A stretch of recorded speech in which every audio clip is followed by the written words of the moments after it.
Ça, c'est les Bordeaux Glouglou qu'on doit ouvrir sans se poser de questions. Bienvenue à tous au Château Méraud, propriété d'une centaine d'hectares dans l'Entre-deux-Mers et une équipe de jeunes vignerons qui veut faire bouger les lignes ici à Bordeaux.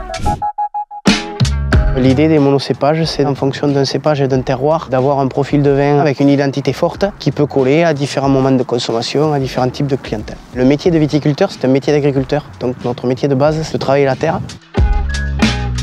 Ce qui me plaît, moi, tous les jours, c'est de refaire considérer les vins de Bordeaux, de mettre en avant la région et pas forcément la propriété, de renouer le lien avec le consommateur qui avait oublié ce que c'était un vin plaisir à Bordeaux. Nous, on n'a rien de châtelain, on ne fait pas des grands crus à 350 €. On a généralisé l'image de Bordeaux à les grands crus inaccessibles et les vins de merde, alors qu'au final, on arrive aujourd'hui à faire des cuvées accessibles, simples, gourmands. Il n'y a pas besoin d'être un expert en vin pour ouvrir un Malbec de chez nous, un Cabernet Franc.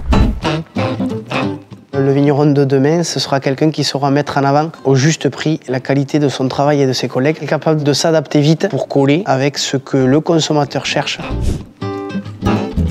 Pour la foire au vin VNB, je voulais juste te montrer la version bordelaise du Malbec. On est sur un profil avec beaucoup de fruits, beaucoup de fraîcheur. On n'utilise pas de bois là-dessus, que du béton, parce que le béton, c'est le matériau pour moi qui garantit le plus de respect du cépage. Un Malbec de l'Entre-deux-Mers, sans bois, sans artifice. Ça, c'est les Bordeaux Glouglou qu'on doit ouvrir sans se poser de questions, sans prise de tête. C'est un vin de copain parce que moi, je l'apprécie avec les copains, donc ça doit marcher.